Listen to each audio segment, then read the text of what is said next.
नमस्कार, मैं हूं अनुपम मिश्रा। पौष पूर्णिमा के खास स्नान के मौके पर अब तक करीब 1 करोड़ से ज्यादा श्रद्धालुओं ने कुंभ में आस्था की डुबकी लगाई है। कुंभ नगरी का खास नजारा लगातार हम आपको दिखा रहे हैं और आपके लिए लेकर आए हैं और अब शाम के 5 बजने वाले हैं। कुंभ कथा की इस विशेष सीरीज में हम आपको दिखाएंगे पौष पूर्णिमा के स्नान के लिए क्या खास तैयारी थी, कहां तैनात थी जल पुलिस सुरक्षा के लिहाज से, कहां पानी में तैर रहे थे एम्बुलेंस, साथ ही आपको दिखाएंगे भजन के साथ कुंभ नगरी में कैसी है भोजन की व्यवस्था। तो चलिए शुरू करते हैं पौष पूर्णिमा के पावन स्नान के मौके पर कुंभ कथा का सिलसिला आगे बढ़ाएं। उससे पहले यहां पर इस वक्त प्रयागराज से बड़ी खबर आ रही है। कुंभ मेले में बड़ा हादसा टला है। कुंभ मेले में लगी आग, आपको बता दें कि आग से शिविर में लगा एक टेंट जलकर राख हुआ है। बड़ी खबर इस वक्त प्रयागराज से हमारे पास आ रही है। गैस सिलेंडर से आग लगने की संभावना, निजी संस्था के पंडाल में वहां पर आग लगी थी। इस वक्त एक बड़ी खबर कुंभ नगरी से इस वक्त हमारे पास बड़ी खबर आ रही है प्रयागराज से। कुंभ मेले में बड़ा हादसा टला है। कुंभ मेले में लगी आग, आपको बता दें कि आग से शिविर में लगा एक टेंट जलकर राख हुआ है। गैस सिलेंडर से आग लगने की संभावना जताई जा रही है। निजी संस्था के पंडाल में यह आग लगी थी। इससे पहले भी आपको बता दें कि आग लगने की घटनाएं हो चुकी हैं और उसके बाद भी निर्देश जारी किए गए थे, लेकिन यहां पर एक बार फिर शिविर में एक टेंट जलकर राख हुआ है। जिस जगह पर यह आग लगी है उस जगह पर कई गैस सिलेंडर रखे हुए थे, जैसा कि जो तस्वीरें न्यूज 18 आपको दिखा रहा है, एक्सक्लूसिव तस्वीरें। उन तस्वीरों में आप देख सकते हैं, एक्सक्लूसिव तस्वीरें आपकी टेलीविजन स्क्रीन पर हम आपको दिखा रहे हैं। बड़ी संख्या में गैस सिलेंडर वहां पर रखे हुए थे। अब सवाल यहां पर यह है कि इतनी बड़ी संख्या में गैस सिलेंडर क्या वहां पर परमिशन लेकर रखे गए थे? और बातचीत करने के लिए सर्वेश हमारे साथ फोन लाइन पर जुड़ गए हैं। सर्वेश, इससे पहले भी आग लग चुकी है और एक बार फिर यहां पर अब आग लगने की घटना सामने आई है। क्या वजह निकलकर सामने आ रही है और इतनी बड़ी संख्या में सिलेंडर वहां पर मिलना क्या दर्शाता है? देखिए, निश्चित तौर पर यह बड़ी लापरवाही है और कुंभ मेला में आग लगने की ये 5वीं घटना है। अब तक 4 बार इससे पहले भी आग की घटना हो चुकी है। ज्यादातर मामलों में शॉर्ट सर्किट या रसोई गैस की वजह से आग लगी है और यह आग सेक्टर 15 में भक्ति मार्ग पर एक निजी संस्था के शिविर में लगी है। ऐसा बताया जा रहा था कि यहाँ पर छोटे सिलेंडर भी 22-23 करीब निकले हैं। हालांकि सिलेंडर नहीं फटा, नहीं तो बड़ा हादसा हो सकता था। पहले छोटी गाड़ियां फायर ब्रिगेड की पहुंची थी जिन्होंने आग पर काबू कर लिया। आसपास के लोगों ने भी आग बुझाई है, उसमें मदद की है काफी। और आग लगने के बाद वहां अफरा तफरी का माहौल हो गया था और उसके बाद वहां पर शिविर में 2 टेंट से एक टेंट सुरक्षित बच गया है फायर ब्रिगेड के समय से पहुंचने से, जबकि दूसरा टेंट पूरी तरह से जलकर राख हो गया। उसमें 2 गैस के चूल्हे भी मिले हैं, बर्तन और खाने पीने का सामान और बिस्तर भी पूरी तरह से जलकर राख हुआ है। पुलिस इस मामले में कार्रवाई कर रही है। जिन सज्जन का ये शिविर था उनको पूछताछ के लिए ले गई है और जो छोटे सिलेंडर वहां पर बरामद हुए उनको भी पुलिस ने अपने कब्जे में लिया है और इस मामले में पूछताछ कर रही है। लोगों को पुलिस बार बार जागरूक कर रही है, लेकिन उसके बाद भी ये घटनाएं घट रही हैं। ऐसा माना जा रहा है कि लोग लापरवाही कर रहे हैं और लगातार जो कपड़े के बने होते टेंट उसमें सिलेंडर का इस्तेमाल कर रहे हैं। सवाल यहाँ पर ये संस्था का वो वहां पर शिविर था और इतनी भारी संख्या में, बड़ी संख्या में कहा जाए कि सिलेंडर वहां पर रखे हुए थे। क्या बाकायदा परमिशन लेकर के इतनी भारी संख्या में सिलेंडर वहां पर रखे जा सकते थे? ये भी एक जांच का विषय है।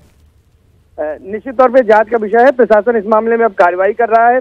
संस्था जिस व्यक्ति की थी उसको उन्होंने पूछताछ के लिए भी बुलाया है और इस मामले में विधिक कार्रवाई की बात कही जा रही है फिलहाल।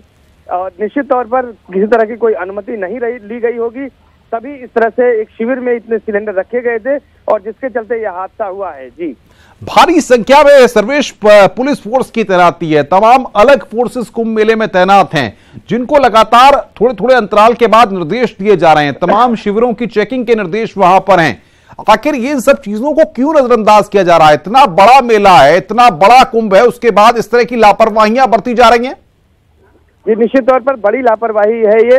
और जिस तरह से निर्देश दिए गए थे कि किसी भी तरह से जो 3 शेड के कमरे बने हैं किचन के रूप में शिविरों में, उनमें ही भोजन पकाएं, कपड़े के टेंट में किसी तरह से इस्तेमाल न करें, भोजन पकाने का काम न करें, तो उसका पालन नहीं यहाँ पर किया जा रहा है। और इस तरह से ये जो घटनाएं हो रही हैं वो निश्चित तौर पर लापरवाही की वजह से, ह्यूमन एरर की वजह से हो रही हैं और इस मामले में सतर्कता बरतने की जरूरत है। लोगों को भी सावधान रहने की जरूरत है। जी, क्या मेला अधिकारी से या प्रशासनिक अमले से किसी की कोई बातचीत आपसे हो पाई है? कोई बता पा रहा है मौके पर कि आखिर अब क्या इसके बाद क्योंकि पांचवी घटना है। अगर पहली दूसरी घटना होती तो उसे एक हादसा मान करके समझा जा सकता था, लेकिन लगातार इस तरीके से घटनाएं हो रही हैं तो अपने आप सवाल खड़ा होता है। जी, हमारी प्रत्यक्षदर्शियों से बात हुई थी जिन्होंने आग बुझाने में आसपास के लोगों ने मदद की थी। उन्होंने बताया था कि आग की लपटें जब उठी हैं तो वो लोग दौड़ कर आए और वहां पर जो भी संसाधन थे, रेत थी, मिट्टी थी, बालू था और इसके अलावा पानी था, उससे उन्होंने बुझाने का प्रयास किया। फायर ब्रिगेड की जो बुलेट में गाड़ियां चलती हैं उनको बुलाया गया, उन्होंने आग बुझाने की कोशिश की और उसके बाद बड़ी गाड़ियां भी फायर ब्रिगेड की आई, उन्होंने तत्काल आग पर काबू कर लिया और जो सिलेंडर थे 22-23 छोटे सिलेंडर, उनको जो है ठंडा किया गया, जिससे कि एक बड़ा हादसा होने से टल गया। तो उस समय अगर त्वरित कार्रवाई नहीं होती तो निश्चित तौर पर एक बड़ी घटना यहाँ पर हो सकती थी। अगर 22-23 सिलेंडर छोटे भी सही, अगर 5-5 केजी के थे वो, और अगर वो फटते तो कोई बड़ा हादसा वहां पर हो सकता था कुंभ मेले में। जी, क्या शिविर के जो आयोजक हैं या शिविर लगाने वाले जो संस्था के लोग हैं उनसे कोई बात हो पाई? ऐसे में तो एक कड़ी कार्रवाई करनी होगी, एक मैसेज देना होगा। अगर आप इस तरीके से लापरवाही करेंगे तो आने वाले दिनों में कुंभ मेला भी काफी दिन चलना है, बड़ा हादसा हो जाएगा तो जिम्मेदारी कौन लेगा?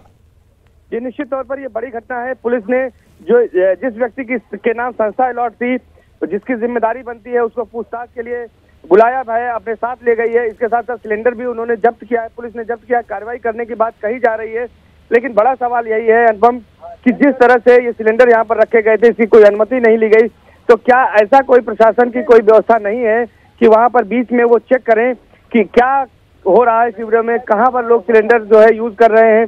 इस बारे में भी देखे जाने की जरूरत है, क्योंकि अलग अलग सेक्टरों में मेला बटा हुआ है। 40 थाने बनाए गए हैं, इसके साथ ही साथ 58 चौकियां हैं, 44 चेक पोस्ट है, 20,000 पुलिसकर्मी हैं। तो लोगों को सेंसिटाइज करने की जरूरत है, क्योंकि अभी मेला 4 मार्च तक चलेगा। ऐसे में अगर इस तरह हादसे होते रहेंगे तो अभी तक कोई जनहानि नहीं। सवाल ये खड़ा होता है सर्वेश कि अगर एक जगह पर 22 सिलेंडर लेकर के कोई पहुंच जाता है और 22 सिलेंडर एक शिविर में रख देता है, तो आखिर सुरक्षा इंतजाम, तमाम जो सुरक्षा में लगे लोग हैं, वो अगर कोई व्यक्ति वहां पर हथियार लेकर पहुंच जाएगा तो उसको कैसे ढूंढ पाएंगे, उसका पता लगा पाएंगे? इतना बड़ा मेला है, तब अगर लापरवाही में कोई हादसा होगा तब क्या ये पुलिस वाले अपनी जिम्मेदारी लेंगे, ये मेला अधिकारी अपनी जिम्मेदारी लेंगे? ये निश्चित तौर पर ये बड़ा सवाल है अनुपम कि जिस तरह से सिलेंडर यहाँ पर पाए गए हैं, पुलिस को इस मामले में देखना चाहिए, फायर के अधिकारियों को और प्रशासन को इस मामले में जरूर कार्रवाई करनी चाहिए। ये वो इंश्योर करें कि बिल्कुल। सर्वेश, बहुत बहुत शुक्रिया हमारे साथ जुड़ने के लिए और बातचीत करने के लिए। सर्वेश दुबे।